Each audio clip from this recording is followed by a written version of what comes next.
നമസ്കാരം. നേരിലേക്ക് സ്വാഗതം. നേര് ഇന്ന് ചർച്ച ചെയ്യുന്നത്, ചോദിച്ചറിയുന്നത് CHR വിഷയവുമായി ബന്ധപ്പെട്ട അതിഗുരുതരമായ വിഷയങ്ങളാണ്. യഥാർത്ഥത്തിൽ CHR കാടമം ഹിൽ റിസർവ് എന്ന് പറയുന്ന ഭൂമി ആരുടേതാണ്? ആ ഭൂമിക്ക് മേൽ ആർക്കാണ് അവകാശം? ഇപ്പോൾ അടുത്തിടെ CHR മേഖലയിൽ പട്ടയം അനുവദിക്കരുതെന്ന് സുപ്രീം കോടതി ഉത്തരവിട്ടിരിക്കുകയാണ്. ഈ പശ്ചാത്തലത്തിൽ ലക്ഷക്കണക്കിന് ആളുകളെ പ്രതിസന്ധിയിലാക്കിയിരിക്കുന്ന വിഷയം നമ്മോടിന്ന് ചർച്ച ചെയ്യുന്നതും വിവരങ്ങൾ ധരിപ്പിക്കുന്നതും അതിജീവന പോരാട്ട വേദി ചെയർമാൻ റസാഖ് ചൂരവേലിയാണ്. നമസ്കാരം റസാഖ് ചൂരവേലി. റസാഖ്, ഈ യഥാർത്ഥത്തിൽ ഈ കാടമം ഹിൽ റിസർവ് എന്ന് പറയുന്നത് എന്താണ്? ഈ ഭൂമി കൈവശം വെച്ചിരിക്കുന്ന ആളുകൾക്ക് പോലും ഈ ഭൂമിയെ സംബന്ധിച്ചുള്ള വ്യക്തമായ ധാരണയില്ല.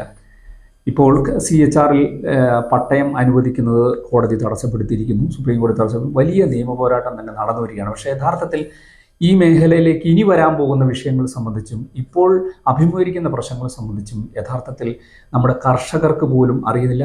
അതോടൊപ്പം തന്നെ ഇതിനെ പ്രതിരോധിക്കുന്ന രാഷ്ട്രീയ കക്ഷികൾക്കും ഭരണ പ്രതിപക്ഷ ഭേദമന്യേ അറിവില്ലായ്മയും വേണ്ടത്ര ഇനി എന്താണ് സംഭവിക്കാൻ പോകുന്നത് ഇവർക്ക് പോലും ഒരു ധാരണയില്ലാത്ത ഒരു അവസ്ഥയാണ്. യഥാർത്ഥത്തിൽ CHR ഇന്ന് അനുഭവിക്കുന്ന പ്രശ്നം എന്താണ്? ഏലമലക്കാടുകൾ യഥാർത്ഥത്തിൽ വനമാണോ? ഇതിനകത്ത് ശരിക്കും നമുക്ക് ആയിരക്കണക്കിന് വർഷങ്ങളുടെ ഒരു ചരിത്ര പശ്ചാത്തലമുണ്ട് ഈ കാർഡമവുമായി ബന്ധപ്പെട്ട്. രാജഭരണകൂടങ്ങൾ, വിവിധ രാജഭരണകൂടങ്ങൾ അവരുടെ സമ്പദ് വ്യവസ്ഥയുടെ അടിസ്ഥാന ഘടകമാക്കി വച്ചിരുന്ന ഒരു പ്രദേശമാണ്. ഒരു സ്വർണത്തിൻ്റെ അതേ കാറ്റഗറിയിൽപ്പെടുന്ന ഏലം. വിദേശ രാജ്യങ്ങളടക്കം നമ്മുടെ അറേബ്യൻ രാജ്യങ്ങളടക്കമുള്ള ഇസ്രയേൽ അടക്കമുള്ള പ്രദേശങ്ങൾ ഈ ഇവിടെ നിന്നുള്ള വ്യാപാരം നടന്നത് 3000 വർഷം മുമ്പ് നടന്നതിന് പോലും വ്യക്തമായ തെളിവുകളുണ്ട്. ആ കാലഘട്ടത്തിൽ ഈ ഏലം എന്നുള്ളത് സ്വാഭാവികമായിട്ട് ഭൂമിയിൽ വളർന്ന ഒരു ചെടിയായിരുന്നു. ആ ചെടിയിൽ നിന്ന് ഉൽപ്പന്നങ്ങൾ എടുത്ത് കൊടുക്കുന്ന ഒരു പ്രക്രിയയാണ് കാലങ്ങളായി നടന്നുകൊണ്ടിരുന്നത്. എന്നാൽ 1815 കാലഘട്ടത്തിൽ തിരുവിതാംകൂറിൻ്റെ കീഴിലേക്ക് ഈ ഭൂമി എത്തുകയും ഭൂമിയുടെ അവകാശം തിരുവിതാംകൂർ സ്ഥാപിച്ചെടുക്കുകയും ചെയ്തു. അതിനുശേഷം ഇത് ഈ ഏലം എന്നുള്ളത് കൂടുതൽ മേഖലകളിലേക്ക് വ്യാപിപ്പിക്കുന്നതിനടക്കമുള്ള ഒട്ടേറെ പദ്ധതികൾ ഉണ്ടായി. കർഷകർക്ക് വലിയ തോതിൽ ഈ കള്ളക്കടത്ത് പോലുള്ള കാര്യങ്ങൾ തടയുന്നതിന് വലിയ ആനുകൂല്യങ്ങൾ പ്രഖ്യാപിക്കുന്ന സ്ഥിതിയും എല്ലാം ഉണ്ടായി. പ്രത്യേക ശ്രദ്ധയാണ് ഇവിടെ ഉണ്ടായതെന്ന്. ഏലം മാത്രമല്ല, ഇവിടെയുള്ള ആനക്കൊമ്പടക്കം, ഈട്ടി, തേക്കടക്കമുള്ള വനവിഭവങ്ങൾ വ്യാപകമായി കൊണ്ടുപോകുന്നതിനൊക്കെ ഈ മേഖല പ്രത്യേക ശ്രദ്ധ ആകർഷിക്കുന്ന ഒരു പ്രദേശമായിരുന്നു മറ്റു ജില്ലകളെ അപേക്ഷിച്ച്. ഇത് ഏതാണ്ട് 1897 കൂടി ഈ സർക്കാരിൻ്റെ പൂർണ്ണ നിയന്ത്രണത്തിൽ നിന്നും ഈ ഭൂമികളെല്ലാം കൃഷിക്കാരിലേക്ക് വിടുന്നതിനുള്ള ഒരു പൊതു തീരുമാനം ഉണ്ടാകുകയും സ്വാഭാവികമായി ഏലം വളരുന്ന പ്രദേശങ്ങളെ പ്രത്യേകം സർവേ ചെയ്ത് തിരിക്കുന്നതിന് തീരുമാനിക്കുകയും ചെയ്തു. എന്ന് വെച്ചാൽ ഇതുവരെ ആരും നടാതെ തന്നെ കൃഷി ഉണ്ടാവുന്ന മേഖല. അതാണ് ഈ 15720 എന്ന ഒരു കണക്ക്. ഈ CHR ഈ കണക്കിലുള്ള തർക്കം. യഥാർത്ഥത്തിൽ ഈ CHR പ്രദേശം എന്ന് രേഖപ്പെടുത്തപ്പെട്ട അതിരടയാളങ്ങൾക്കുള്ളിൽ കണക്ക് കൂട്ടുമ്പോൾ ഏതാണ്ട് 2,65,000 ഏക്കർ ഉണ്ട്. അതാണ് മറ്റൊരു കാര്യം. പക്ഷേ ഈ കാർഡമം സ്വാഭാവികമായിട്ട് വളർന്ന മേഖലയ്ക്ക് പ്രത്യേക നികുതി, അതായത് ഈ നമ്മൾ പറഞ്ഞു വരുന്നത് വെച്ച് കഴിഞ്ഞാൽ ഏലം ആരും നട്ടു വളർത്താതെ സ്വാഭാവികമായി കാട്ടിൽ അല്ലെങ്കിൽ ആ പ്രദേശത്ത് വളർന്നിരുന്നു. അങ്ങനെ വളർന്നു വന്ന ഒരു പ്രദേശം ഈ പ്രദേശമാണ് ഏലമലക്കാടുകൾ ആയിട്ട് നിജപ്പെടുത്തുകയും അവിടെ നിന്നാണ് വിഭവങ്ങൾ ഈ രാജവംശം ശേഖരിക്കുകയും വിദേശ നാണ്യം പണ്ടേ മുതൽ തന്നെ വിദേശ നാണ്യം ഈ പറങ്കികൾക്കും പോർച്ചുഗീസുകാർക്കും അറബികൾക്കും എല്ലാം വിറ്റ് സമ്പത്തുണ്ടാക്കി എന്നാണ് നമുക്കതിൽ നിന്ന് മനസ്സിലാക്കുന്നത്. അത് അങ്ങനെയല്ലേ ഗ്രഹിക്കേണ്ടത്? ഇപ്പോൾ പറയുന്ന ഒരു വിജ്ഞാപനം വഴി, ഇപ്പോൾ രാജഭരണകാലത്തുണ്ട വിജ്ഞാപനത്തിൻ്റെ അതിർത്തി പറയുന്നതും ഇപ്പോഴത്തെ ഭൂമിയുടെ അളവ് സംബന്ധിച്ച് പറയുമ്പോൾ വിഭിന്നമായിട്ടാണ് മനസ്സിലാക്കേണ്ടത്. അതായത് 2,15,000 ഏക്കർ എന്ന ഒരു കണക്കും 15,720 ഏക്കർ എന്ന ഒരു കണക്കും വരുന്നു.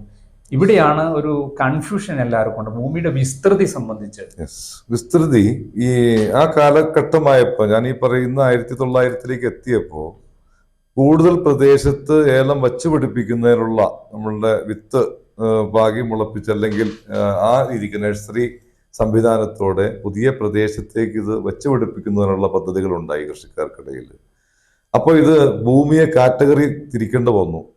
സ്വാഭാവികമായി വളർന്ന പ്രദേശം 5720, അതിനിപ്പുറത്തേക്ക് ഏലം നട്ടുപിടിപ്പിക്കാവുന്ന പ്രദേശം, അത്തരം പ്രദേശങ്ങളിൽ 10 രൂപ നികുതിയുള്ള സ്വാഭാവിക പ്രദേശവും അതിന്റെ പകുതി നികുതി മാത്രം കൊടുത്താൽ മതി എന്നുള്ള നട്ടുപിടിപ്പിക്കാവുന്ന പ്രദേശവും, മറ്റൊന്ന് ഈ ചതുപ്പുകൾ, നമുക്ക് വാർഷിക കപ്പ അല്ലെങ്കിൽ ചേന അങ്ങനെയുള്ള, അല്ലെങ്കിൽ നെല്ല്, ഇത്തരം കാര്യങ്ങൾക്ക് നമ്മുടെ ഭക്ഷ്യപദാർത്ഥങ്ങളുടെ ഉൽപാദനത്തിന്. അപ്പൊ ഈ ആകെ പ്രദേശത്ത് 3ആയിട്ട് തിരിച്ചു. ഭക്ഷ്യവിളകൾ ഉൽപ്പാദിപ്പിക്കുന്ന പ്രദേശത്തിന് നികുതിയില്ല, ഫ്രീ. വച്ചുപിടിപ്പിക്കുന്ന ഏലമുള്ളിടത്ത് 5 രൂപ, സ്വാഭാവിക വളർച്ചകളെടുത്ത് 10 രൂപ. ഇത് തിരിക്കുന്നതിനാണ് ആ അതിർത്തിയും ആ വാക്കും ഇവിടെ ഉപയോഗിക്കപ്പെട്ടിട്ടുള്ളത്. അല്ലാതെ ഇതൊരു വനമാണ്, ഫോറസ്റ്റ് റിസർവ് എന്ന് എവിടെയും ആ വിജ്ഞാപനത്തിലില്ല. അങ്ങനെ ഈ 2,60,000 വരുന്ന ഒരു വിജ്ഞാപനവും ഇല്ല എന്നുള്ളതാണ് വസ്തുത. ഈ വിജ്ഞാപനവുമായി ബന്ധപ്പെട്ട് ഇപ്പോൾ ഈ 15,720 ഏക്കർ സ്ഥലമാണ് യഥാർത്ഥത്തിൽ നമ്മുടെ അന്നത്തെ രാജവിളംബരം എടുത്ത് പരിശോധിക്കുമ്പോൾ നമുക്ക് കാണുന്നത് 15,720 ഏക്കർ. പക്ഷേ ഈ കേസുമായി ഇപ്പോൾ മുന്നോട്ട് പോകുന്ന വൺ എർത്ത് വൺ ലൈഫ് എന്ന് പറയുന്ന സംഘടന അവകാശമുള്ള 2,15,720 എന്നതാണ്. എങ്ങനെയാണ് അവിടെ ഒരു മാനിപ്പുലേഷൻ നടക്കുന്നത്? യഥാർത്ഥത്തിൽ ഫോറസ്റ്റ് ഡിപ്പാർട്ട്മെന്റ് കഴിഞ്ഞ ഒരു 2000 കാലഘട്ടം മുതൽ നമ്മളുടെ ഏറെ സ്ഥലങ്ങൾ വനവൽക്കരിക്കുന്നതിനൊരു നിഗൂഢ പദ്ധതി തയ്യാറാക്കിയിട്ടുണ്ട്. അവരാദ്യം ചെയ്തത് നമ്മളുടെ അടിസ്ഥാന രേഖകളിൽ വ്യത്യാസങ്ങൾ വരുത്തുക എന്നുള്ളതാണ്. ഒരു തർക്കം കോടതിയിൽ പോയാൽ പകരം വയ്ക്കാനുള്ള രേഖകളിൽ കൃത്രിമ രേഖ ചമച്ചതിൽ കേരളത്തിൽ ഒരു ഡിപ്പാർട്ട്മെന്റ് എന്ന് നിലനിൽക്കുന്നത് ഫോറസ്റ്റ് ഡിപ്പാർട്ട്മെന്റ് ആണ്. അതേ കാര്യമാണ് ഈ 15,720 എന്നുള്ള വിജ്ഞാപനത്തിന്റെ തൊട്ടിപ്പുറത്ത് 2 കൂട്ടിച്ചേർത്തുകൊണ്ട് 2,15,720 ആക്കി ഇത് വനമാണെന്ന് സ്ഥാപിച്ച് കോടതി കൊടുത്ത കേസ്. അതിന് ഇവരെന്ത് ചെയ്തു? വ്യാപകമായി ഈ NGO സംഘടനകളെ, പരിസ്ഥിതി സംഘടനകളെ രൂപപ്പെടുത്തിയെടുത്തു. അവരെ വെച്ച് കേസ്. ഇതൊന്നും കേരളീയർക്ക് അല്ലെങ്കിൽ മലയോരക്കാർക്ക് ആദ്യഘട്ടത്തിൽ മനസ്സിലായില്ല. കാരണം പരിസ്ഥിതിവാദികൾ, ഗവൺമെന്റ്, ഫോറസ്റ്റ്, ഇതൊക്കെ വേറെ വേറെ ഘടകങ്ങളായിട്ടാണ് ഇവർ കണ്ടത്. ഇതൊരു കൂട്ടായ ഒരു ജനതയ്ക്കുള്ള അറ്റാക്ക് ആണെന്നുള്ള ബോധത്തിലേക്ക് എത്തിയിട്ട് കുറഞ്ഞ നാളുകളെ ആയുള്ളൂ. അപ്പോഴാണ് ഈ പരിശോധനകളും അന്വേഷണങ്ങളും ചരിത്രാന്വേഷണങ്ങളൊക്കെ വരികയും കൂടുതൽ രേഖകൾ ഇവര് നുണയാണ് പറയുന്നതെന്ന് സ്ഥാപിക്കാൻ പറ്റുന്ന രേഖകൾ കിട്ടുകയും അത് സംബന്ധിച്ച് സുപ്രീം കോടതി ശ്രദ്ധയിൽ കൊണ്ടുവരികയും ചെയ്ത സാഹചര്യം ഉണ്ടായിട്ടുള്ളത്. ഈ വിഷയത്തിൽ ഇപ്പോൾ ഈ 15,720 ഏക്കറും 2,15,720 എന്ന് പറയുന്ന 2 കണക്കുകൾ, ആ കണക്കുകൾ ഏകദേശം ഈ രേഖകൾ കൊണ്ട് സമർത്ഥിക്കാൻ കഴിഞ്ഞു എങ്കിൽ പോലും യഥാർത്ഥത്തിൽ ഈ വിഷയത്തിൽ സംസ്ഥാനത്തെ ഭൂമി എങ്ങനെ വിനിയോഗിക്കണം എന്നത് സംബന്ധിച്ച് തീരുമാനമെടുക്കാൻ കഴിയുന്നത് ആ സ്റ്റേറ്റിനാണെങ്കിൽ യഥാർത്ഥത്തിൽ ഒരു ഹർജിക്കാരനൊപ്പം അയാളുടെ നിലപാടുകളെ ഖണ്ഡിക്കാതെ ആ കേസുമായി അയാൾ പൊക്കോട്ടെ, ജനങ്ങൾ അതിനെ പ്രതിരോധിക്കാൻ മറ്റൊരു കേസുമായി പോകട്ടെ എന്ന ഒരു സമീപനമാണോ സംസ്ഥാന സർക്കാർ എടുക്കുന്നത്? യഥാർത്ഥത്തിൽ ഹർജിക്കാരൻ്റെ മറ്റൊരു മുഖം ഗവൺമെന്റ് സ്വീകരിക്കുന്നുണ്ടോ? തീർച്ചയായിട്ടും അത് തന്നെയാണ് അടിസ്ഥാന പ്രശ്നം. നമ്മളുടെ ഭൂപ്രശ്നങ്ങളുടെ എല്ലാം പിന്നിൽ ഒരു ഒളിച്ചുകളി സെക്രട്ടേറിയറ്റ് കേന്ദ്രീകരിച്ച് നമ്മുടെ രാഷ്ട്രീയ മേഖല കേന്ദ്രീകരിച്ച് നടക്കുന്നു എന്നുള്ളതാണ് വസ്തുത. അപ്പോ ഈ ഹർജിക്ക് പിന്നിൽ ഫോറസ്റ്റ് എന്ന് പറയുമ്പോൾ ഏതെങ്കിലും ഫോറസ്റ്റ് ഉദ്യോഗസ്ഥനല്ല. ഫോറസ്റ്റിനെ നയിക്കുന്നത് സ്റ്റേറ്റ് ഗവൺമെന്റ് ആണ്, കേന്ദ്രമാണെന്നൊക്കെ വെറുതെ ഇവര് ഇത് ചെയ്യുന്നതേ ഉള്ളൂ. കേന്ദ്രത്തിന് ഈ അഡ്മിനിസ്ട്രേഷനുമായിട്ട് യാതൊരു ബന്ധവുമില്ല. അപ്പൊ ഇവിടെ നടക്കുന്ന ഗൂഢാലോചനകളും രേഖ തിരുത്തലും എല്ലാം കേരളത്തിന്റെ പ്രധാനപ്പെട്ട രാഷ്ട്രീയ ബുദ്ധിജീവികളും ഈ സെക്രട്ടേറിയറ്റ് അടങ്ങുന്ന ഈ പറയുന്ന IAS IFS ലോബികൾ കൂട്ടുചേർന്ന് നടത്തുന്ന ഒരു അക്രമമാണത്. അത് ആ അർത്ഥത്തിലേ കാണാൻ പറ്റുള്ളൂ. ഇല്ലെങ്കിൽ 2002 കൊടുത്ത ഹർജിയിൽ കൊടുത്ത വൺ എർത്ത് വൺ ലൈഫ് കൊടുത്ത ഹർജി അന്നേ തന്നെ അവസാനിപ്പിക്കാനുള്ള ഒട്ടേറെ തെളിവുകളും ചരിത്ര പശ്ചാത്തലങ്ങളും ഉണ്ടെന്നിരിക്കെ സ്റ്റേറ്റ് ഗവൺമെന്റ് അതിന് മറുപടി കൊടുക്കാതെ ഒളിച്ചു കളിച്ചു. സുപ്രീം കോടതി CEC സെൻട്രൽ എംപവേർഡ് കമ്മിറ്റിയെ നിയമിച്ചു ഇവിടെ പരിശോധിക്കാൻ. ഈ സ്റ്റേറ്റ് ഗവൺമെന്റിനോട് ഒരു വിശദീകരണവും അവർ ചോദിച്ചില്ല. ആ ചോദിക്കാത്തതല്ല, ചോദിച്ചില്ല എന്ന് ഗവൺമെന്റ് വരുത്തി തീർത്തു. ഏകപക്ഷീയമായി ഈ പ്രദേശം വനമാണെന്ന് സെൻട്രൽ എംപവേർഡ് കമ്മിറ്റി സുപ്രീം കോടതിക്ക് റിപ്പോർട്ട് കൊടുത്തു. എത്ര അത്ഭുതം! 6 ലക്ഷത്തോളം ജനം താമസിക്കുന്ന പ്രദേശം ശുദ്ധ വനമാണ് എന്ന് ധൈര്യപൂർവം സുപ്രീം കോടതിയുടെ തന്നെ എംപവേർഡ് കമ്മിറ്റി റിപ്പോർട്ട് കൊടുക്കുന്നു. അപ്പൊ തന്നെ നമുക്ക് മനസ്സിലാക്കാമല്ലോ, ഇത് ഭരണകൂടവും നീതിന്യായ പീഠവും ഒക്കെ ചേർന്നുകൊണ്ട് ഒരു ജനതയ്ക്കെതിരെ നടത്തുന്ന നാടകീയ സംഭവങ്ങളാണ്. ഇത് നമുക്ക് ചില വിദേശ രാജ്യങ്ങളിൽ, ഇറാഖിലും ഇറാനിലൊക്കെ കാണാം. ഇത്തരം വിസ്താരവും വിചാരണയും വിധി നടപ്പാക്കലൊക്കെ നമുക്ക് കാണാവുന്നതാണ്. അതും ഇതുപോലത്തെ നിയമ സംവിധാനത്തിലൂടെയാണ്. പക്ഷെ ചില ആസൂത്രിത പദ്ധതികളിൽ ആണ് അത് നടത്തുന്നത്. അത് തന്നെയാണ് ഇവിടെ ഈ പരിസ്ഥിതി വിഷയത്തിൽ ഇപ്പോൾ കേരളത്തിൽ നടന്നുകൊണ്ടിരിക്കുന്നത്. റസാഖ്, ഇപ്പോൾ നമ്മൾ ഇത് സാധാരണക്കാർക്ക് എത്രമാത്രം ഈ പ്രശ്നത്തെക്കുറിച്ച്, കൃഷിക്കാർ, ഞാൻ ആദ്യമേ തന്നെ ചോദിച്ചതാണ്, കൃഷിക്കാർക്ക് എത്രമാത്രം ബോധമാണ്? കൃഷിക്കാരിത് തിരിച്ചറിയുന്നുണ്ടോ? നമ്മളൊരു അപകടത്തിൽപ്പെട്ടു എന്ന്. ഇപ്പോൾ 6 ലക്ഷത്തോളം വരുന്ന കർഷകരുടെ കയ്യിലാണ് ഈ പറയുന്ന ഭൂമി. മാത്രമല്ല അതിൽ 10 സെൻറ്റും 5 സെൻറ്റും കൈവശം വെച്ച് നാമമാത്രമായി കാർഷിക വൃത്തി കൂലിപ്പണി ചെയ്ത് ജീവിക്കുന്ന ആളുകളുണ്ട്. പക്ഷെ യഥാർത്ഥത്തിൽ ഇവരുടെ കാര്യങ്ങളൊന്നും, ഇവരുടെ നിലവിളികളൊന്നും, ഇവരുടെ പ്രശ്നങ്ങളൊന്നും പഠിക്കാതെ ഒരു സാമൂഹ്യ പ്രത്യാഘാതം, ഇതെല്ലാം വനമാണെന്ന് തന്നെ അങ്ങ് വെക്കുകയാണെങ്കിൽ ഇവിടെ അനുഭവിക്കാൻ പോകുന്ന ഒരു സാമൂഹിക പ്രത്യാഘാതം സംബന്ധിച്ച് ഏതെങ്കിലും തരത്തിലുള്ള പഠനങ്ങളോ അത് സംബന്ധിച്ച് ഗവൺമെൻറ്റിൻ്റെ നയ രൂപീകരണങ്ങളോ ഉണ്ടായതായി അറിയുന്നുണ്ടോ? യഥാർത്ഥത്തിൽ അങ്ങനെ ഒരു കാര്യം കൂടി വേണ്ടേ? അല്ല, നിയമനിർമ്മാണങ്ങളിലെല്ലാം സാമൂഹിക ആഘാതങ്ങൾ സംബന്ധിച്ച് വ്യക്തമായ പഠനം ആവശ്യമാണ്. പക്ഷെ ഇന്നേ വരെ സ്റ്റേറ്റ് ഗവൺമെന്റിൽ, കേന്ദ്ര ഗവൺമെന്റ് ഇപ്പൊ അടുത്ത കാലത്തൊക്കെ ചില പഠനങ്ങൾക്ക് വിധേയമായിട്ടൊക്കെ ചില കാര്യങ്ങൾ ചെയ്തതായിട്ടാണ് മനസ്സിലാക്കുന്നത്. സ്റ്റേറ്റ് ഗവൺമെന്റ് ഇന്നേ വരെ ഒരു സാമൂഹിക പ്രശ്നത്തെ അഡ്രസ് ചെയ്യുന്ന അല്ലെങ്കിൽ സാമൂഹിക ആഘാത പഠനം നടത്തുന്ന സ്ഥിതിവിശേഷമോ ഒരു ശാസ്ത്രീയമായ വീക്ഷണമോ യുക്തിസഹമായ കാഴ്ചപ്പാടോ വച്ചുകൊണ്ട് ഒരു നിയമവും ഉണ്ടാക്കുന്നില്ല എന്ന് പലവട്ടം ഞാൻ പറഞ്ഞിട്ടുണ്ട്. ഞാൻ ആവർത്തിക്കുക തന്നെയാണ്. കാരണം തെളിയിക്ക്, നിങ്ങൾ ഈ അടുത്ത 5 വർഷത്തെ, കഴിഞ്ഞ 5 വർഷത്തെ മാത്രം നിയമനിർമ്മാണങ്ങൾ എടുക്കുക. വികലവും ഒരു വികൃതവുമായ ഒരു എന്താ പണ്ട് ഈ ശിലായുഗ കാലത്ത് ഇട്ടിരുന്നതിന്റെ മറ്റൊരു വേർഷനാണ് പുതിയ രാഷ്ട്രീയ പാർട്ടികൾ ഇവിടെ ഇടുന്നത്. അത് വ്യാഖ്യാനിക്കാൻ 50 കൊല്ലം വേണം. അതിന് സുപ്രീം കോടതിക്ക് കഴിയാതെ വരുന്നു, കേരള ഹൈക്കോടതിക്ക് കഴിയാതെ വരുന്നു. എന്തിനാണ് ഈ അവ്യക്തതകൾ നിറഞ്ഞ നിയമനിർമ്മാണങ്ങൾ നടത്തുന്നത്? അപ്പൊ ദുരൂഹമായ അജണ്ടയുണ്ട്, എല്ലാത്തിലും ഉണ്ട്. ഇപ്പൊ ഈയിടെ സഹകരണ നിയമം റദ്ദാക്കപ്പെട്ടു. എന്തിനാണ്? ഇവർക്ക് AG ഉണ്ട്, വലിയ നിയമ വിജ്ഞാന കോശങ്ങളുടെ ഒരു നിര തന്നെ സംസ്ഥാനത്ത് വളർത്തുന്നുണ്ട്. എന്തുകൊണ്ട് ഭരണഘടനയ്ക്ക് അത് വിരുദ്ധമാകുന്നു ഇവർക്ക് കണ്ടെത്താൻ കഴിയുന്നില്ല. അപ്പോ ഒരു പ്രതിബദ്ധതയില്ല ഈ സംഭവത്തോട്. അവരെന്തൊക്കെയോ കാട്ടിക്കൂട്ടുന്നു, അതിനെ വളച്ചൊടിച്ച് ഇന്ത്യൻ പൗരന്റെ പൈസ അടിച്ചു മാറ്റാമെന്ന് നോക്കുന്നു, അവന്റെ അധ്വാന ഫലത്തെ എത്ര കൊണ്ടുവരാമെന്ന് നോക്കുന്നു. ഒരു സാമൂഹിക പ്രതിബദ്ധത ഇല്ലാത്ത ഒരു കെട്ട വർഗമായി നമ്മുടെ രാഷ്ട്രീയ മേഖല മാറി. അതിനെ മാരകമായി എങ്ങനെ ഉപയോഗിക്കാവുന്ന ഉദ്യോഗസ്ഥ മേഖല ചിന്തിക്കുന്നു. അത്തരം ഒരു സംസ്കാരത്തിലേക്ക് ജനവും ഏതാണ്ട് അടിമ കാലഘട്ടത്തിന്റെ ആവർത്തനത്തിലേക്ക് നമ്മൾ എത്തിയെന്നാണ് ഞങ്ങളൊക്കെ മനസ്സിലാക്കുന്നത്. റസാഖ്, ഈ വിഷയത്തിൽ ഇപ്പോൾ സുപ്രീം കോടതിയിൽ കേസ് നിലനിൽക്കുകയാണ്. അപ്പോൾ ഈ കേസ് ഒരു തിരിച്ചടി ഉണ്ടാകുകയാണെങ്കിൽ എന്തായിരിക്കാം സംഭവിക്കാൻ പോകുന്നത്? ഇപ്പോൾ 2-3 കർഷക സംഘടനകൾ കോടതിയെ ഈ വൺ എർത്ത് വൺ ലൈഫിൻ്റെ ഹർജിയുമായി മുന്നോട്ട് പോകുന്നതിനെ ചോദ്യം ചെയ്തുകൊണ്ട് ഹർജിയിൽ കക്ഷി ചേർന്നിട്ടുണ്ട്.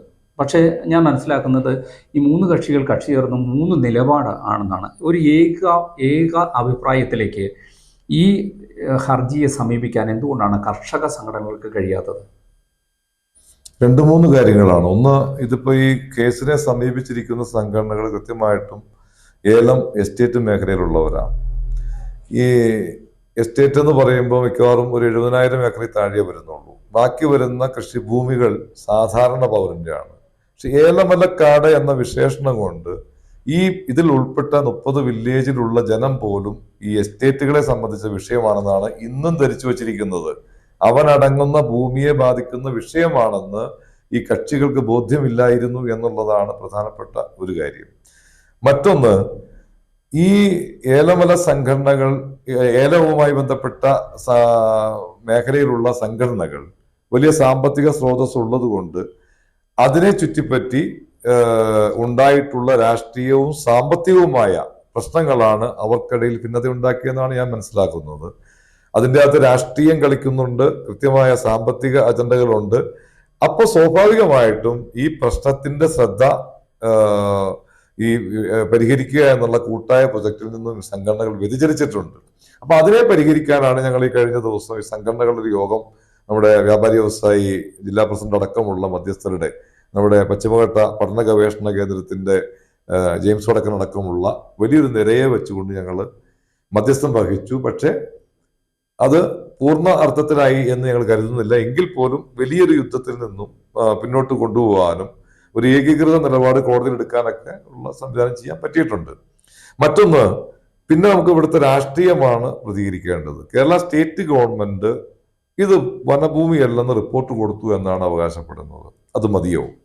ഇത്ര ലക്ഷം, 6 ലക്ഷം ജനതയെ ബാധിക്കുന്ന അതിഭീകരമായ കേസ് വിധി ഉണ്ടായാൽ കാലങ്ങളോളം അവന്റെ കരടമടക്കം എല്ലാം തടയപ്പെട്ട് പരിഹരിക്കാനാവാത്ത സാമ്പത്തിക ദുരന്തങ്ങളിലേക്ക് ഒരു ജില്ല തന്നെ പോകുന്ന അവസ്ഥ. അത്ര ഗൗരവമേറിയ വിഷയത്തിൽ സ്റ്റേറ്റ് ഗവൺമെന്റ് ഒരു അഫിഡവിറ്റ്, ഒരു പേജുള്ള ഒരു അഫിഡവിറ്റ് ഫയൽ ചെയ്താൽ മതിയോ?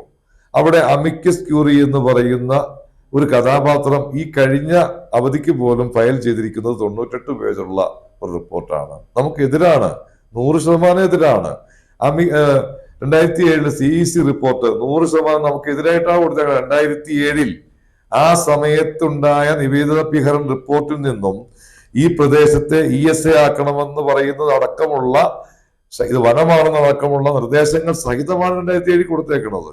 ആ കൊടുത്തതിനെ മറികടക്കാൻ ഒരു തുണ്ടു പേപ്പറിൽ ഈ കഴിഞ്ഞ അവധിക്ക് സ്റ്റേറ്റ് ഗവൺമെന്റ് ഒരു അഫിഡവിറ്റ് കൊടുത്തു. ഫോറസ്റ്റ് കൊടുത്തതോ, ഫോറസ്റ്റിന്റെ മുഴുവൻ രേഖകളും, ഈ കഴിഞ്ഞ ഈ വർഷങ്ങളിൽ നടന്ന മുഴുവൻ അഭിപ്രായങ്ങളും അതിന്റെ രേഖകളും മുഴുവൻ CECക്ക് കൊണ്ട് കൊടുത്തേക്കുക.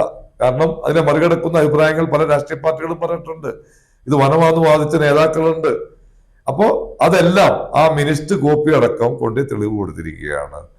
ഇത് ഗവൺമെന്റ് ആത്മാർത്ഥമാണെങ്കിൽ ഇത് മതിയോ? ഇങ്ങനെയാണോ മറ്റ് കേസുകളെ ഗവൺമെന്റ് സമീപിക്കുന്നത്? അപ്പോ ഇതിന്റെ അകത്ത് ഈ ജനതയെ രക്ഷിക്കാൻ ഗവൺമെന്റിന് കഴിയും, ആക്ട് ചെയ്യണം. അതുപോലെ തന്നെ ഗവൺമെന്റ് അഡ്വക്കേറ്റ് ഒരു തുണ്ടു പേപ്പർ കൊടുത്തിട്ട് അവിടെ പോയി നിന്നാ പോരാ. ഇപ്പോ ഓൾറെഡി കഴിഞ്ഞ ഒരു ഇൻട്രീം ഓർഡർ ഇടണമെന്ന് കോടതിക്ക് ആഗ്രഹം തോന്നി, അല്ലെങ്കിൽ അമിക്കസ് ക്യൂറി പറഞ്ഞു ഈ പട്ടയം തടഞ്ഞുകൊണ്ടുള്ള ഒരു ഓർഡർ ബഹുമാനപ്പെട്ട കോടതി ഇടണമെന്ന് പറഞ്ഞു.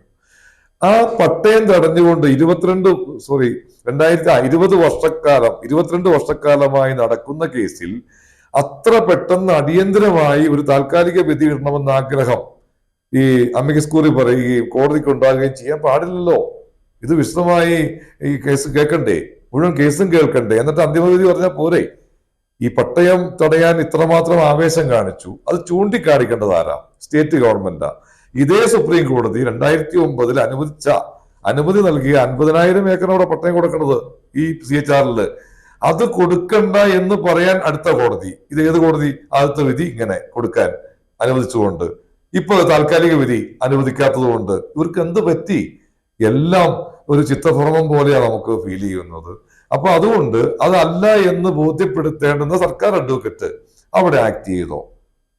കോടതിയുടെ ഇടക്കാല വിധി അംഗീകരിച്ചുകൊണ്ടെങ്കിൽ പോരും. ഞങ്ങൾക്ക് 19 മിനിറ്റ് വാദത്തിൽ നമ്മുടെ ഭാഗത്തുനിന്ന് 2 മിനിറ്റ് എല്ലാവരും കൂടി, 17 മിനിറ്റ് അമിക്കസ് ക്യൂറി അടക്കം നമ്മുടെ ശത്രുക്കള് ആ കളം കയ്യേറി. അത് മതിയോ? ഇവര് ഇതിനെ ആർഗ്യൂ ചെയ്യാനല്ലേ ഈ കക്ഷികളെല്ലാം നമ്മൾ നിരത്തേക്കുന്നത്. അപ്പൊ ചെയ്യുന്നില്ല. അപ്പൊ വലിയൊരു സെറ്റിൽമെന്റ് ടീമായി ഇതൊക്കെ മാറി. അത് വലിയൊരു ദുരന്തം ജനാധിപത്യത്തിനെ ഉണ്ടാക്കും തന്നെയാണ് ഞങ്ങൾ കരുതുന്നത്. ഈ 2 തരത്തിലാണ് ഗവൺമെന്റ് ഈ കേസിനെ സമീപിക്കുന്നതെന്നാണ് മനസ്സിലാവുക. ഒന്ന്, ജനങ്ങളുടെ ആവശ്യപ്രകാരം ഒരു റിപ്പോർട്ട്, അതായത് ഇത് റവന്യൂ ഭൂമിയാണെന്ന് ഒരു റിപ്പോർട്ട് കൊടുക്കുന്നു. അതേ സമയം തന്നെ ഈ ഭൂമിയിലെ അവകാശം ഇന്നതൊക്കെയാണ് എന്ന് പറഞ്ഞുകൊണ്ട് ഇത് വനമാണെന്ന് സ്ഥാപിക്കാനായിട്ട് വനം വകുപ്പും മറ്റൊരു തെളിവുകൾ CECക്ക് കൊടുക്കുന്നു. യഥാർത്ഥത്തിൽ ഒരു ഗവൺമെന്റിന്റെ തന്നെ രണ്ട് ഭാഗങ്ങളാണ്, ഒരു ഗവൺമെന്റ് തന്നെയാണ് ഇത് കൊടുക്കുന്നതെന്ന് മനസ്സിലാക്കുക. അപ്പോൾ അവിടെ തന്നെ സാമാന്യ രീതിയിൽ കോടതിയെ നമ്മൾ എന്തിനു കുറ്റം പറയണം? അതായത് ഗവൺമെന്റ് തന്നെ രണ്ട് തരത്തിൽ, അല്ലെങ്കിൽ ഗവൺമെന്റ് ചീഫ് സെക്രട്ടറി കൊടുക്കുന്ന ഒരു റിപ്പോർട്ട്, അങ്ങനെ മറ്റൊരു റിപ്പോർട്ട് വനം വകുപ്പിൻ്റെതായ തെളിവുകൾ CEC കൊടുക്കുന്നു. ഇത് എന്നിട്ട് ഗവൺമെന്റ് പറയുന്നു ഞങ്ങൾ ഗവൺമെന്റിന്റെ നിലപാട് പറഞ്ഞിരിക്കുന്നു, ഇത് സർക്കാർ ഇത് റവന്യൂ ഭൂമിയാണെന്ന് പറയുന്നു. ഇത് യഥാർത്ഥത്തിൽ ഒരു ഇരട്ടത്താപ്പല്ലേ? ഇത് ജനങ്ങളെ, സാധാരണക്കാരായ ഒരു സമൂഹം, നിയമപരിജ്ഞാനമില്ലാത്ത, ഇത്തരം കാര്യങ്ങളുടെ നിഗൂഢതകൾ അറിയാത്ത ഒരു സമൂഹത്തെ പറ്റിച്ച് കൈകാര്യം ചെയ്യുക. പണ്ടൊക്കെ നമ്മൾ ബലം ഉപയോഗിച്ച് തീരുമാനിക്കുക, അപ്പൊ കുടിയിറക്കണം, ബലമായിട്ട് കുടിയിറക്കുക. ഇപ്പം അതില്ല. ഇപ്പൊ ശാസ്ത്രീയമാക്കി കുറച്ചുകൂടി ബുദ്ധിപരമാക്കുക. നിങ്ങളെ കുടിയിറക്കണമെങ്കിൽ നിങ്ങൾക്ക് ചുറ്റും വരുത്താവുന്ന ഭീകര സാഹചര്യങ്ങൾ സൃഷ്ടിക്കുക, നിങ്ങൾ സ്വയം മടുത്ത് കുടിയിറങ്ങുക. അത് സർക്കാരല്ലാതെ സ്ഥാപിച്ചെടുക്കുന്നതിന് കോടതികളെയും മറ്റ് വിവിധ സാഹചര്യങ്ങളെയും ഉപയോഗപ്പെടുത്തുക. അവരുടെ അണികളെ വെച്ച് ഇതെല്ലാം ന്യായീകരിക്കുക, അവർക്ക് ബാധകമല്ലാത്ത മറ്റൊന്നിനെ കുറ്റം ചാരിക്കൊണ്ട് ഉപദ്രവിക്കുക. ഇതാണ് നടന്നുകൊണ്ടിരിക്കുന്നത്. അപ്പോ ഇത് നമ്മൾ പറയുമ്പോൾ നമ്മുടെ ശബ്ദം വേണ്ടത്ര സമൂഹത്തിലേക്ക് ഇറങ്ങി ചെല്ലുന്നില്ല. കാരണം ഈ കാര്യത്തിൽ കുറ്റകരമായ അനാസ്ഥയാണ് ഈ മതസംഘടനകളടക്കം, സാമൂഹിക പ്രതിബദ്ധത വേണ്ട മറ്റിതര സംഘടനകൾ പോലും കുറ്റകരമായ അനാസ്ഥയിൽ ഇന്നും ഉറക്കത്തിലാണ്. നിങ്ങൾ കണ്ടോ ഏതെങ്കിലും ആത്മീയ സംഘടനകൾ ഇത്ര ഗുരുതരമായ ഒരു പ്രശ്നത്തെ അഡ്രസ് ചെയ്തുകൊണ്ട് രംഗത്ത് വന്നത്? ഇല്ല, അവർക്ക് പ്രശ്നമില്ല. അവരെല്ലാം സാമ്രാജ്യങ്ങൾ കെട്ടിപ്പടുത്ത് അതിനെ സംരക്ഷിക്കുന്ന തിരക്കിലാണ്. അടിസ്ഥാന പ്രശ്നങ്ങൾ ചർച്ച ചെയ്യുന്ന ഒരു രാഷ്ട്രീയം നിലവിലില്ല. അത്തരം ഒരു സാഹചര്യം മറ്റ് ഇതര സംഘടനകളിലില്ല. അതൊരു ദുരന്ത അരാജകത്വ സാഹചര്യമാണ് കേരളത്തിൽ സൃഷ്ടിക്കപ്പെട്ടിരിക്കുന്നത്.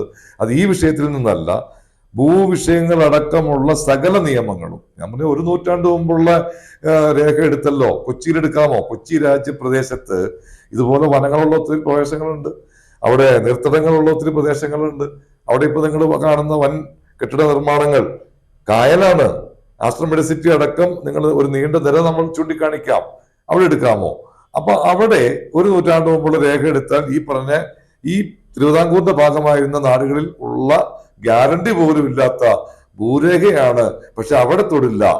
ഈ പാവപ്പെട്ട മലയോരക്കാരനെ കെട്ടുകെട്ടിക്കാനുള്ള ഒരു പ്രമാണി വർഗത്തിന്റെ, ഞാനിപ്പോ അതൊരു ഭരണകൂടമായിട്ട് കാണുന്നില്ല, കാരണം ഒരു പ്രമാണി വർഗത്തിന്റെ നിരന്തര പരിശ്രമങ്ങളുടെ വിവിധ വേർഷനിൽ ഒന്നാണ് ഈ CHR വിഷയം എന്നുള്ളതാണ്. ഇപ്പോൾ ഈ ഭൂമി 15,720 ഏക്കർ എന്ന് പറയുന്ന ഒരു ഭൂമി 2,15,720 ഏക്കർ, അതായത് അതിൻ്റെ അതിർത്തി പറയുമ്പോൾ തൊടുപുഴ, കരിമണ്ണൂർ തുടങ്ങിയ പ്രദേശം തുടങ്ങി മറ്റ് പെരിയാർ തുടങ്ങി അങ്ങനെ ഒരു പത്തനംതിട്ട ജില്ലയുടെ അതിർത്തി വരുന്ന ഒരു പ്രദേശത്തെ വനമാക്കണമെന്നാണ്, വനമായി നിലനിർത്തണമെന്നാവശ്യപ്പെട്ടുകൊണ്ടാണ് ഈ ഹർജിക്കാരൻ പോയിരിക്കുന്നത്. യഥാർത്ഥത്തിൽ ഈ നമ്മുടെയൊക്കെ ധാരണ ഇത് ഉടുമ്പൻചോല താലൂക്കിൽ മാത്രം നിൽക്കുന്ന ഒരു പ്രശ്നത്തെ മാത്രമാണ് അഡ്രസ്സ് ചെയ്യുന്നത് എന്നാണ്. യഥാർത്ഥത്തിൽ ഇതിന്റെ ഗ്രാവിറ്റി എന്താണെന്ന് ജനം അറിയുന്നുണ്ടോ? ജനം അറിയുന്നില്ല. കാരണം വിവിധ അജണ്ടകളാണ്. ഇപ്പൊ ഇവിടെ വനമാകേണ്ടുന്ന ആവശ്യം നമുക്കിപ്പോ ഉള്ളത്, ഒന്ന് നമ്മുടെ അന്താരാഷ്ട്ര കരാറിൻ കീഴിലാണ് ഈ പ്രദേശം വരുന്നത്. നമ്മുടെ വേൾഡ് ഹെറിറ്റേജ് സൈറ്റിന്റെ ഭാഗമായി ഒരു ഏകവനം പദ്ധതി നേരത്തെ തന്നെ അന്താരാഷ്ട്ര തലത്തിൽ നമ്മളുടെ ഒരു ധാരണയിൽ നിൽക്കുന്നുണ്ട്. അത് നടപ്പാക്കുന്നതിന് വിവിധോദ്ദേശ പദ്ധതികളാണ് ഇവർ ആസൂത്രണം ചെയ്തു വന്നിട്ടുള്ളത്. അതിന്റെ ഭാഗമാണ് കുമളി മുതൽ ചിന്നക്കനാൽ വരെയുള്ള 85-90 കിലോമീറ്ററിൽ ആനത്താര എന്നുള്ള ഒരു പ്രൊജക്ട് കൊണ്ടുവന്നേക്കുന്നത്. ഏതാണ്ട് 28 ഗ്രാമങ്ങളെ ഒഴിപ്പിച്ചുകൊണ്ട് വേണം അത് ചെയ്യാൻ. ആ ആനത്താര വന്നു നിൽക്കുന്ന ചിന്നക്കനാൽ പ്രദേശത്ത്, അതായത് കോറിഡോർ വരുന്നു, ആ വരുന്നോടത്ത് ഒരു ആന പാർക്ക്, എലഫന്റ് പാർക്ക് 4000 ഏക്കറിൽ സെറ്റ് ചെയ്തിരിക്കുന്നു. ആ വനം കറക്റ്റ് ഇങ്ങനെ കറങ്ങി മാങ്കുളം ഒഴിപ്പിക്കണം. അപ്പൊ മാങ്കുളത്തിന് വിവിധ പദ്ധതികൾ ഇടുന്നു, മാങ്കുളത്തേക്ക് മാത്രമായിട്ട് ഒരു പ്രത്യേക അജണ്ട ഇടുന്നു. അങ്ങനെ കറങ്ങി കാലടി വഴി അങ്ങ് പോകുന്ന ഒരു ഏകവനം പദ്ധതിയുടെ അടിസ്ഥാനമായിട്ടാണ് ഇപ്പൊ ഇതും നമുക്ക് വന്നിരിക്കുന്നത്. മതികെട്ടാഞ്ചോല എല്ലാം കണക്റ്റഡ് ആണ്. അപ്പൊ അതിലേക്ക് ഇവർക്ക് കൊണ്ടുവരുന്നതിന് വിവിധ മാർഗങ്ങളാണ് ഇവർക്ക് ഉപയോഗിച്ചുകൊണ്ടിരിക്കുന്നത്. അതിൽ ഒരു മാർഗം മാത്രമാണ് ഈ CHR വിഷയവും. അതിൽ പിടിക്കാൻ കിട്ടിയില്ലെങ്കിൽ വേറെ അജണ്ടകളുണ്ട്. ഈ പറയുന്ന കോറിഡോർ വയ്ക്കുന്നു, മതികെട്ടാൻ അടക്കമുള്ള വിവിധ 8 ഇതിന് ബഫർ സോൺ അവസാനിച്ചു എന്നാ വിചാരിച്ചേക്കണേ. എവിടെ അവസാനിച്ചിട്ടില്ല. സുപ്രീം കോടതി നിർദ്ദേശത്തിന് പുറകോട്ടേ പോയിട്ടുള്ളൂ. സ്റ്റേറ്റ് ഗവൺമെന്റ് ഇട്ട താൽക്കാലിക വിജ്ഞാപനങ്ങൾ നിലനിൽക്കുന്നു. അത് സംബന്ധിച്ച അന്നിട്ട അതിർത്തികൾ നിലനിൽക്കുന്നു. അങ്ങനെ വരുമ്പോ ഇത് ഏതെങ്കിലും തരത്തിൽ ഏകവനം പദ്ധതിയുടെ ഭാഗമാക്കി മാറ്റുന്നതിന് 100% ഇവര് ശ്രമിക്കുന്നു. അതിന് വിവിധ വഴികൾ സ്വീകരിക്കുന്നു. അവസാനമായി പട്ടയ വസ്തുവിൽ ഒരു നിർമ്മാണവും നടത്താൻ പറ്റാത്ത രീതിയിൽ ദുരന്ത നിവാരണ നിയമം കൊണ്ടുവരിക, ചട്ട പ്രശ്നം ഉയർത്തിക്കൊണ്ടുവരിക. അങ്ങനെ ഈ ജനതയെ ഫുൾ ബ്ലോക്ക് ചെയ്തുകൊണ്ട് ഇടുക്കി ഒരു സമ്പൂർണ്ണ വനമാക്കാനുള്ള അന്താരാഷ്ട്ര ഏജൻസികളുമായിട്ടുള്ള നമ്മളുടെ ഗൂഢാലോചനയുടെ പരിണിത ഫലങ്ങളുടെ ആവർത്തനങ്ങളാണ് ഈ ഓരോന്നും നമ്മൾ കണ്ടുകൊണ്ടിരിക്കുന്നത് എന്നുള്ളതാണ്. നമ്മുടെ സംസ്ഥാനത്തിന്റെ ഭൂവിനിയോഗം സംബന്ധിച്ച് പരിശോധിക്കുമ്പോൾ അത് നമ്മുടെ ആളുകളുടെ ജനസംഖ്യയുടെ എണ്ണവും അതുപോലെ കേരളം വലിയ ജനസാന്ദ്രത ഏറിയ പ്രദേശമാണ്.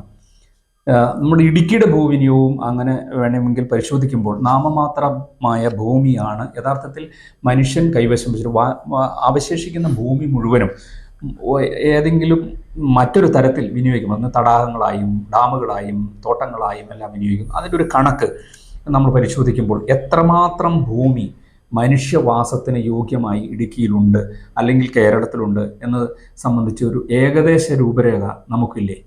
തീർച്ചയായിട്ടും ഉണ്ട്. നമുക്ക് 98 ലക്ഷം ഏക്കർ മാത്രമാണ് കേരള സ്റ്റേറ്റ് എന്ന് പറയുന്നത്. ഈ 98 ലക്ഷം ഏക്കറിൽ നമുക്കൊരു കാർഷിക ഭൂമി എന്ന നിലയിൽ ഈ ആളുകളുടെ കൈവശം അല്ലെങ്കിൽ ഈ പറയുന്ന 3.5 കോടിക്ക് ഒരു 40 ലക്ഷത്തിനടുത്ത് ഇപ്പോൾ ഓൾറെഡി ഭൂമിയുള്ളൂ. അതിൽ തന്നെ മറ്റ് പല കാര്യങ്ങളും കുറയേണ്ടതുണ്ട്. അതിൻ്റെ ഉള്ളിൽ വരുന്ന വഴികളും മറ്റു കാര്യങ്ങളും കുറയേണ്ടതുണ്ട്. ഈ പറയുന്ന ഭൂമിയിൽ തന്നെ നിയമപ്രശ്നങ്ങളില്ലാതെ സ്വതന്ത്രമായി വിനിയോഗിക്കാവുന്ന വളരെ കുറഞ്ഞ, ഇപ്പൊ അറിഞ്ഞോ അറിയാതെയോ നിയമവിരുദ്ധരായവരാണ് കേരളത്തിൽ ഭൂമിയിൽ മൊത്തം ഉള്ളത്.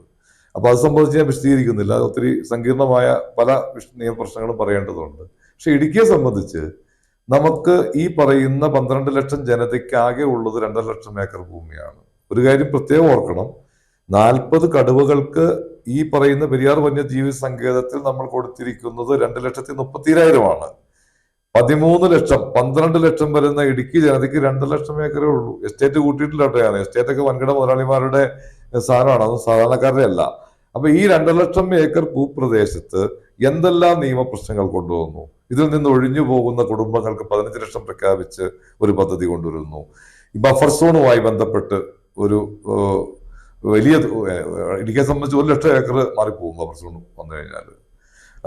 അതുപോലെ തന്നെ വനവൽക്കരണ പദ്ധതികള്, അതുപോലെ തന്നെ ഇപ്പൊ വട്ടവടയിലെ കുറിഞ്ഞി സാങ്ച്വറി കൃഷിഭൂമിയാണ്. ഇവിടെ ഇപ്പൊ ഈ കൊണ്ടുവന്ന CHR പ്രശ്നങ്ങള്, ഇത് 4 വഴിക്കും അടച്ച് ക്ലോസ് ചെയ്യുന്ന ഈ പദ്ധതി കൊണ്ടുണ്ടാവുന്ന ദുരന്തം എന്താന്ന് വെച്ചാൽ നേതാക്കൾ സുരക്ഷിതമാണ്. എൻ്റെ ഒരു മാനസികമായ, ഞാൻ ഇതുവരെ പഠിച്ച കണക്കനുസരിച്ച് മിക്കവരുടെയും മക്കൾ യൂറോപ്പിലാണ്. ഈ ഫണ്ടും കിട്ടുന്ന ലാഭവും എല്ലാം യൂറോപ്പിൽ സെറ്റ് ചെയ്യാൻ സംവിധാനമുണ്ട്. അപ്പൊ അത്തരം ആളുകൾ സുരക്ഷിത മേഖല തേടുകയും സാധാരണക്കാർ ഇവിടെ വലിയൊരു ദുരന്ത സ്റ്റേറ്റിൽ ജീവിക്കേണ്ടുന്ന ഒരു വലിയ ഗതികേടിലേക്ക് പോവുകയും ചെയ്തുകൊണ്ടിരിക്കുക. അപ്പോ ഇത് തിരുത്താൻ എന്താണ് വഴി എന്നുള്ളതാണ് മറ്റൊരു കാര്യം. ഇവിടെ ജനം മൊത്തം ബോധവാനായി നമുക്ക് പ്രതികരിക്കാൻ പറ്റില്ല. പക്ഷെ സാമൂഹിക രംഗത്ത് പ്രവർത്തിക്കുന്ന മതസംഘടനയാണെങ്കിലും മറ്റ് ഇതര സംഘടനകൾ, രാഷ്ട്രീയ നേതൃത്വങ്ങൾക്ക് ഈ നാടിനോടൊരു പ്രതിബദ്ധത ഉണ്ടാവേണ്ടതുണ്ട്. അതുവഴി ഇത് വലിയൊരു പ്രതികരണത്തിലേക്ക്, എൻ്റെ ഗ്രാമത്തിൽ ഈ പറയുന്ന അജണ്ട നടത്താൻ ഞങ്ങൾ സമ്മതിക്കില്ല എന്നൊരു ഗ്രാമം ആണയിട്ട് തീരുമാനിച്ചാൽ ഒരു ശക്തിക്കും കഴിയില്ല. അങ്ങനെ പറയാൻ നിങ്ങൾക്ക് കഴിയുമോ? വെള്ളത്തൂവൽ പഞ്ചായത്തിൽ 25,000 ജനം ഒരുമിച്ച് പറയാമോ എൻ്റെ ഗ്രാമത്തിൽ കാല് കുത്തണ്ടെന്ന് പറഞ്ഞാൽ ഒരു ഫോറസ്റ്റും കാല് കുത്തില്ല, ഒരു റവന്യൂവും കാല് കുത്തില്ല. ഞാനിത് വിപ്ലവകരമായിട്ട് പറയുന്നതല്ല. ജനാധിപത്യത്തിൽ ഈ ഭരണഘടനയ്ക്കുള്ളിൽ നമുക്ക് നൽകിയ സുരക്ഷിതത്വം വേണ്ടാന്ന് വെച്ചാൽ ആ വേണ്ടാന്ന് വെക്കുന്നവർ ഭരണാധികാരികളാണെന്ന് നമുക്ക് കണക്കാക്കാനാവില്ല. അവരെ അല്ലാത്ത രീതിയിൽ നേരിടുന്നതിനെ കുറിച്ച് ഈ മലയോര ജനത ചിന്തിക്കേണ്ടതുണ്ടെന്നാണ് എനിക്ക് ആ കാര്യത്തിൽ പറയാം. ഭൂമിയുടെ വിഷയവുമായി ബന്ധപ്പെട്ട കാര്യങ്ങൾ പറയുമ്പോൾ യഥാർത്ഥത്തിൽ രാഷ്ട്രീയ പാർട്ടികൾ, അത് ഭരണ പ്രതിപക്ഷ ഭേദമന്യേ അരാഷ്ട്രീയ സംഘടനകൾ ഇവിടെ ഭീതി പരത്തുന്നു എന്നുള്ളതാണ് പറയുന്നത്. ഇതുമായി ബന്ധപ്പെട്ട് പ്രതിപക്ഷം പ്രതികരിക്കുന്നില്ല. ഇത്ര വലിയൊരു ഗുരുതരമായ വിഷയമാണ്, 6 ലക്ഷത്തോളം പേരെ ബാധിക്കുന്ന വിഷയം. ഇതുമായി ബന്ധപ്പെട്ട നിരവധി ഭൂവിഷയങ്ങൾ ഉണ്ടായിക്കൊണ്ടിരിക്കുന്നു. പക്ഷേ പ്രതിപക്ഷം പ്രതികരിക്കുന്നില്ല, സാമൂഹ്യ സംഘടനകൾ പ്രതികരിക്കുന്നില്ല. അതോടൊപ്പം തന്നെ മതസംഘടനകൾ, ഈ ഓരോ മതത്തിൻ്റെ ആളുകളാണല്ലോ ഇവിടെ. രാഷ്ട്രീയം വിഭിന്നമാണെങ്കിലും ഓരോ മതത്തിൽപ്പെട്ട ആളുകൾ, ജാതിയിൽപ്പെട്ട ആളുകൾ, ഇവരൊക്കെയാണല്ലോ ഈ അവരുടെ അനുയായികളുടെ, അവരുടെ നിലനിൽപ്പിന്, അവരുടെ കുടുംബങ്ങളെ എല്ലാം നിലനിർത്താനായിട്ട് മുന്നോട്ടിറങ്ങേണ്ടതും അവർക്ക് ആശയപരവും ഭൗതിക സാഹചര്യങ്ങൾ ഒരുക്കുന്നതിനൊക്കെ വേണ്ടിയിട്ടാണല്ലോ ഈ മതസ്ഥാപനങ്ങളും ഈ സാമൂഹ്യ സംഘടനകളും. എന്നാൽ ഇവരെല്ലാം നിശബ്ദരാണ്. അറിഞ്ഞുകൊണ്ടാണോ അറിയാത്തത് കൊണ്ടാണോ പ്രതികരിക്കുന്നവരെ അരാഷ്ട്രീയവാദികളെന്നും മുദ്രകുത്തുകയും ചെയ്യുന്നു? യഥാർത്ഥത്തിൽ ഇവിടെ ഒരു ആസൂത്രിതമായ ഒരു ബുദ്ധി കേന്ദ്രത്തിൻ്റെ പ്രവർത്തനം ഇവിടെ നടക്കുന്നുണ്ടോ?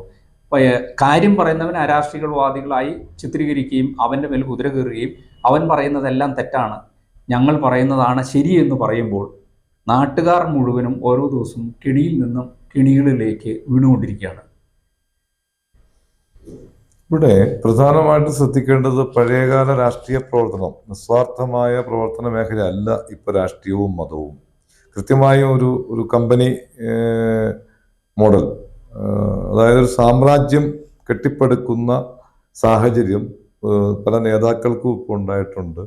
പ്രാദേശികമായി പഞ്ചായത്ത് ഭരണസമിതിയിൽ പോലും വലിയ സാമ്പത്തിക വരുമാനമുണ്ടാക്കാവുന്ന, പ്രത്യേകിച്ച് ഈ നിയമവിരുദ്ധത ചൂണ്ടി, ഇപ്പൊ കെട്ടിട നിർമ്മാണ ചട്ടവും മറ്റു കാര്യങ്ങളും ചൂണ്ടി ഓരോരുത്തരും ഉണ്ടാക്കുന്ന പണത്തെ സംബന്ധിച്ച് വലിയ കഥകൾ നാട്ടിൽ പ്രചരിക്കുന്നുണ്ട്. ഇത് പുറം ലോകത്തേക്ക് അറിയുന്നുണ്ടോന്ന് അറിയില്ല. എന്തായാലും ഇടുക്കിയെ സംബന്ധിച്ച് വഴിപോക്കൻ ഈ കെട്ടിടത്തെ ചൂണ്ടി ചട്ടം ലംഘിച്ചു എന്ന് പറയുകയും അവനെ രാത്രി വീട്ടിൽ പോയി കണ്ട് പണം കൊടുക്കുകയും ചെയ്യുന്ന ഒരു സിസ്റ്റം ഇവിടെ ഉണ്ടായിട്ടുണ്ട്.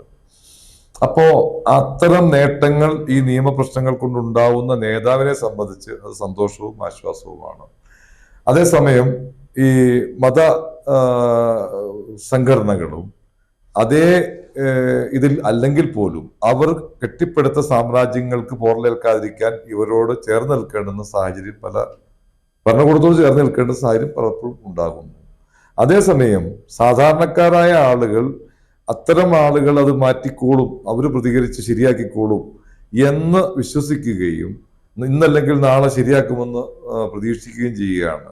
അതോടൊപ്പം ഇവന്റെ പൗരബോധമില്ലായ്മ, ഇവൻ സ്വാഭാവികമായിട്ട് ഒരു മുറുക്കാങ്കടക്കാരൻ പോലും എതിർത്താൽ, ഒരു ഭരണകൂടത്തെ എതിർത്താൽ എങ്ങനെ ആയിരിക്കും എൻ്റെ ജീവിതം എന്നുള്ള അവന്റെ ഭയം, ഇങ്ങനെയുള്ള അതേ പറഞ്ഞ അരാജകത്വമാണ് ഉണ്ടായിട്ടുള്ളത്. ഇത് നാളുകളിൽ ഒരു പൊട്ടിത്തെറിയിലേക്ക് എത്തിയേക്കാം. അങ്ങനെ ഒരു സ്ഥിതിവിശേഷം ഇടുക്കി അടക്കമുള്ള മലയോരത്ത് രൂപപ്പെട്ടിട്ടുണ്ട്.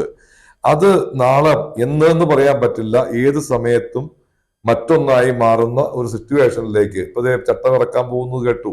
ഇപ്പൊ എല്ലാവരും ഇടതുപക്ഷം അടക്കം നേതാക്കൾ വെല്ലുവിളിച്ചു പറഞ്ഞു, ഗവർണർ തടഞ്ഞു, അല്ലെങ്കിൽ ഞങ്ങൾ ഉണ്ടാക്കിയെന്ന് പറഞ്ഞു, ഇറക്കിയോ? ഇനി ഇറക്കാൻ പോണ സാധനം എന്താണെന്ന് ഏകദേശം ഒരു ധാരണ കിട്ടിയിട്ടുണ്ട്. ആ സാധനം ഇപ്പോഴും അതാണ് ഉണ്ടാക്കി വച്ചിരിക്കുന്നത്. അപ്പോ ഈ ജനതയെ വെറുതെ അരാഷ്ട്രീയവാദം പറഞ്ഞും ഇത് പ്രതികരിക്കുന്ന ഒരു ചെറിയ ന്യൂനപക്ഷത്തിന്റെ മൊനയൊടിച്ചും ഇവര് രക്ഷപ്പെടാമെന്ന് ഇവർ കരുതണ്ട. ഇന്നല്ലെങ്കിൽ നാളെ അതുണ്ടാകുമെന്ന് ഞാൻ പലപ്പോഴും ഉദാഹരണം പറഞ്ഞിട്ടുണ്ട്. തൊട്ടടുത്ത നാളിൽ നമ്മൾ ബംഗ്ലാദേശിൽ കണ്ടു, നമ്മുടെ ശ്രീലങ്കയെ കണ്ടു. അതിൻ്റെ അകത്ത് ഈ രണ്ടു കൂട്ടരും അടിച്ചോടിക്കപ്പെട്ടു എന്ന് മാത്രമല്ല, ഇപ്പോഴും ഒളിച്ചോടിയ ഉദ്യോഗസ്ഥരെ പോലും കണ്ടുപിടിക്കാൻ അവിടുത്തെ പുതിയ ഭരണകൂടം ശ്രമിച്ചുകൊണ്ടിരിക്കുകയാണ്. പലരും ഭയപ്പെട്ടിട്ട് അവർ ഒളിവിൽ പോയിടത്തുനിന്ന് പുറത്തു വരാൻ പോലും ഇപ്പോഴും തയ്യാറായിട്ടില്ല. അങ്ങനെയൊക്കെ ഈ സമൂഹത്തിൽ ഒരുപാട് ചരിത്രങ്ങൾ, ഇപ്പൊ മാത്രമല്ല കാലങ്ങളായി നടന്നിട്ടുള്ള ചരിത്രങ്ങൾ കൂടി ഈ രാഷ്ട്രീയ നേതൃത്വവും ആത്മീയ നേതൃത്വമൊക്കെ ഒന്ന് പഠിക്കണമെന്നാണ് എനിക്ക് ആ കാര്യത്തിൽ പറയാനുള്ളത്. അവസാനമായിട്ട് പ്രേക്ഷകരോട് എന്താണ് പറയാനുള്ളത്? തീർച്ചയായിട്ടും നിങ്ങൾ വലിയൊരു ഗതികേടിലാണ്. ഇടുക്കി നിവാസികളടക്കമുള്ള കേരളത്തിലെ മലയോര ജനത അതിസങ്കീർണമായ ഒരു ഗതികേടിന്റെ ഒരു ചുഴിയിൽപ്പെട്ടിരിക്കുകയാണ്. അത് നിങ്ങൾ ഈ അടിമ കാലഘട്ടത്തില് അടിമകളാണെന്ന് തിരിച്ചറിയാതെ പോയതിന്റെ മറ്റൊരു ആവർത്തനത്തിലാണ് ഇപ്പോൾ പെട്ടിരിക്കുന്നത്. ഒറ്റപ്പെട്ട ശബ്ദങ്ങൾ കൊണ്ട് ഈ ഭീകര സംഘത്തെ നേരിടാൻ, ഇവരുടെ ഭീകര പദ്ധതിയെ നേരിടാൻ കഴിയില്ല. അതുകൊണ്ട് നിങ്ങൾ കൃത്യമായും ഈ വിഷയം പഠിക്കാനുള്ള, കേൾക്കാനുള്ള, അതിന് നിങ്ങളുടേതായ ശേഷി ഉപയോഗിക്കാനുള്ള ഒരു സന്നദ്ധതയിലേക്ക് എത്തണമെന്ന് വീണ്ടും ഞാൻ പലവട്ടം ആവർത്തിച്ച് പറഞ്ഞത് വീണ്ടും താഴ്മയായി അപേക്ഷിക്കുകയാണ്. എല്ലാവരുടെയും ബോധത്തിലേക്ക് നമ്മളുടെ ഈ പ്രശ്നം കയറ്റിക്കൊണ്ടുവരുന്നതിന് ഓരോരുത്തരും അവരുടേതായ പങ്കാളിത്തം വഹിച്ച് ഈ നന്മയുടെ പ്രവർത്തനത്തിലേക്ക് പങ്കാളിയാകണം. അതായിരിക്കും ഏറ്റവും വലിയ ആത്മീയ പ്രവർത്തനം, അതായിരിക്കും ഏറ്റവും വലിയ രാഷ്ട്രീയ പ്രവർത്തനം എന്ന് മാത്രം പറഞ്ഞുകൊണ്ട് CHR വിഷയം ഇടുക്കിയിലെ 6 ലക്ഷത്തിലധികം വരുന്ന ആളുകളെ, കുടുംബങ്ങളെ ബാധിക്കുന്ന ഗുരുതരമായ വിഷയമാണ്. ഈ വിഷയത്തിൽ പ്രതികരിക്കേണ്ടവർ പ്രതികരിക്കാതിരിക്കുകയും നിശബ്ദത പാലിക്കുകയും കുറ്റകരമായ മൗനം തുടരുകയും ചെയ്യുന്ന സാഹചര്യത്തിൽ നേരിൽ ഇന്ന് അതിഥിയായി സംസാരിച്ചത് റസാഖ് ചൂരവേലി, അതിജീവന പോരാട്ടവേദി. എല്ലാ പ്രേക്ഷകർക്കും നന്ദി.